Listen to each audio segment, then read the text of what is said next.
Hello 9-1 or 9-5, whichever the case may be. Today I want to do a quick little lesson with you doing some examples from the textbook on how to make your own number lines.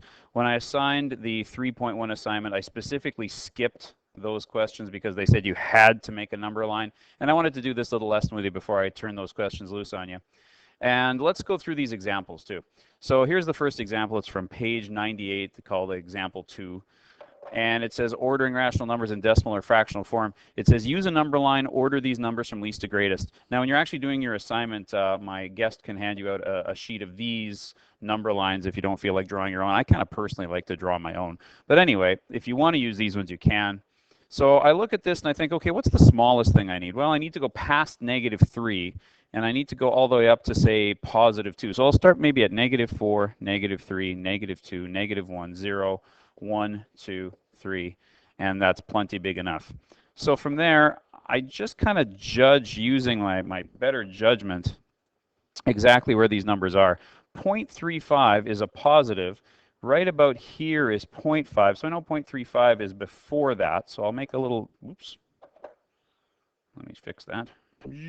I'll make a little point maybe before 0.35, so maybe, before 0.5 I mean to say, so I think that one would go maybe there. 2.5, well that one's pretty easy, he goes right in the middle. -0.6 is going to go a little bit left of where -0.5 would be. And again, I'm just sort of imagining in my head that there's 10 ticks between each whole number. I could try drawing them if I wanted to. 1, 2, 3, 4, 5, 6, 7, 8, 9, 10. But you can see it'd be kind of hard to read. But if you want to do that on your number lines, feel free to do that. I'm not going to bother. I know where 1.7 is. He's about a little bit past halfway. So 1.5 would be in the middle, so 1.7 might be about there. -3.2, let me switch colors to make life easier. -3.2 might be -3 and 0.2 of the way over on its way to -4. And of course, -0.6 repeating. Now this is interesting. This is going to be on this scale so close to this dot that it might be hard to tell the difference. But I actually know that it is for sure a little further left. So if I show that even though they kind of end up on the same place, this one's on the left side and this one's on the right side, then I can tell from my picture which one's which. Anyway, that's how I would do that. Take a look at what they have for their solution and you'll see they get the exact same answer that I do. And again, they're clearly showing with an arrow right there that 0.6 repeating is a little bit left of -0.6, and otherwise they basically did the same thing I did. They didn't bother putting tenths between those. They just sort of estimated their place knowing how to count 0.1, 2, 3, 4, 5, 6, 7, 8, 9, 10 between any two whole numbers. What happens, however, when we get a fraction? Let's look at the B part to this example. They're giving us a fractional one this time, and I might think about going to common denominator. But I look at those fractions and the common denominator between 8, 9, 4, and 10. Notice I don't worry about the 3 because there's already a 3 and 9. And now that I think about it, I don't need to worry about the 4 because there's a 4 and 8. So the common denominator of 8, 9, and 10 is, let's see, like 360 or something like that. And that's, I don't feel like playing with fractions with that big a denominator. So I'm going to change these to decimals. So I know this guy is -0.375. And I know this guy is 0.5 repeating. If you're wondering how I'm doing this, of course, you should be looking at that notes page that we did where we converted fractions to decimals and back. -10/4 is like saying -5 halves, which is -2.5. -1 1/4 is -1.25. 7/10 is 0.7. And 8/3 is 2 2/3, which is 2.6 repeating. So there's all the players in the game. We have decimal 3, decimal 5. The furthest left I got to go is -2.5. So again, I'll start at, say, -3. And the farthest to the right I go has to be, again, that'd be 2, almost 3. So I have to go from -3 to 3. So -3, -2, -1, 0, 1, 2, and 3. And that's all the numbers I need. So let me create some room here. Get rid of my scrap work. So, okay, see how good your memory is, folks. What did I say -3.8 is? Well, -3/8. What did I say -3/8 is? Well, that's -0.375. So again, that's going to be somewhere around here, not quite at 0.5. So -0.375 or -3/8 goes there. 5/9 is 0.5 repeating, which will be just a little past, not a lot past 0.5. So there's my 5/9. Negative 10/4 is negative 2.5, which is right here. Negative 1 1/4 is going to be right there. And 7/10 is going to be a little bit past this first dot. I may have exaggerated how far to the right that is, but at least I can show which one's bigger and which one's smaller. And after all, that was the idea. We had to actually list them once we're done from biggest to smallest. And 8/3 would be, again, 2 2/3, which is 2 and then 2/3 of the way to 3. So that's 2.6 repeating. So something like that. And again, if you look at the answer key, my answer, they actually did a common denominator method for method 1. Oops. For method 1, they use a common denominator possibility for this question. You can read through it if you want to, but that's not the way I would choose to do this question. I like their method 2 much better, makes me much happier.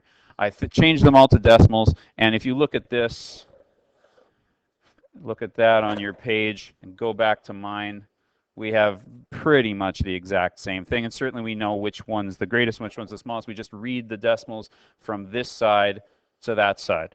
The biggest one is the 2.6 repeating, then the 0.7, then the 0.5 repeating, then the 3/8, then the negative 1/4, then the negative 2.5. So notice when they actually write their final answer, they switch them back to the version that they got. And if you don't do that when you do these kinds of questions, you'll look at the answer key and go, oh, do I have the right answers? Because they always switch back to the original form when they give you the answer in the answer key. What happens when they give you a mix of fractions and decimals? Once again, I think I'm going to change them all to decimals. So that one's already a decimal. This guy would be negative 3.3 repeating because he's negative 3 1/3. That one's already a decimal. That one's already a decimal. This guy, I can use my calculator since he's got a 7 as a denominator. And then just to refresh your memory on that, if you're using a calculator to change a fraction to a decimal, you just take the numerator of 3, divide by the denominator of 7, and you're going to get 0.428571 repeating. Oops, didn't mean to move that. 0.428571 repeating. Not that I can put anything nearly that accurate on a number line, but that's what it is. And this guy is negative 2.4. So once again, the smallest thing I got to go to is maybe a negative 4, and then makes that negative 3, negative 2, negative 1, 0, and 1, 2, 3. And there, that's plenty of room for everybody. So 1.13 would go very close to here. So there's 1.13. Negative 10/3 is negative 3 1/3, so that's there. So negative 10/3 would be that guy. Negative 3.4 is a little bit further over than that, so I'd almost make like a twin dot, but I'd definitely show that the one to the left of it is the negative 3.4. 2.7 repeating would be, say, about there. And 3/7 is 0.4, which is not quite at about 0.5, so there's my 3/7. And did I miss anybody? Oh yeah, negative 2 2/5 is going to be, say again, about negative 2.4, somewhere about there. So that would be my answer for that. And if you take a look at their answer, mine's, oh, did I not copy? Oh, you'll have to just look at it. I didn't bother copying it. But you can look at their answer and you'll see that it's close enough that happy face, I'll get the right answer. Because all I have to do is list from least to greatest. So the smallest is this one, then this guy, then this guy, then this guy, then this guy, then this guy. And that's all I had to do. Happy times. Next, this begs the question. All the examples I've done, I turned everything to decimals. Would I ever not do that? Well, yeah, actually, it depends. Just to look ahead to your homework, I'm going to assign number 24, among other things. And as I look at 24, here's what I'm thinking. I'm thinking A for sure. I wouldn't bother going to decimals because the common denominator is a pretty easy thing to count in. What's the common denominator of 8, 4, and 2? Give you a sec to think about that. If you said the common denominator is 8, you are exactly correct. So here's what I would do for that one. I would take my common denominator of 8s, and now I'm thinking that this number line is in 8ths. The smallest thing I have to go to is here, negative 6/8. That one's already in 8ths. That'd be negative 4/8. That's negative 5/8. That's 2/8. And of course, that's 0/8. So from there, I would say, okay, well, that means the farthest thing I need is negative 3/4 right here, which is negative 6/8. So there's negative 6/8. This, of course, is my negative 5/8. And then, let's see, so that'd be negative 1/2 is right here, because that's -4/8. And then that'd be -3/8, -2/8, -1/8. There's 0. There's 1/8, and there's 2/8, which is 1/4. So is that everybody? 1, 2, 3, 4, 5, 6. 1, 2, 3, 4, 5. Oh, who'd I miss? I got 3. Oh, I didn't put 3/8 on there. 3/8 would be 1, 2, right there. 3/8. So there we go. There's 1, 2, 3, 4, 5, 6. 1, 2, 3, 4, 5, 6. All in their nice, happy homes. That's the way I would do that one. Looking ahead to B, well, kind of might depend on my mood. I don't know. On the one hand, if I do go with decimals, this would be 0.1 repeating for a decimal. This is going to be that weird 0.1, whoops, -1 and 1/6, which is -1.16 repeating. So I might think about a common denominator, but the common denominator between 9, 3, 2, and 6 is, of course, going to be 18. So I'd have to do a lot of tick counting if I did that, 18 of them, in fact. So I don't know. Kind of depends on how ambitious I get. I'll leave that up to you. So you can have the rest of this class to work on these questions. I'll give you maybe a little bit of time tomorrow and say that they are due on Thursday. Okay, ciao. Have a good class, everybody.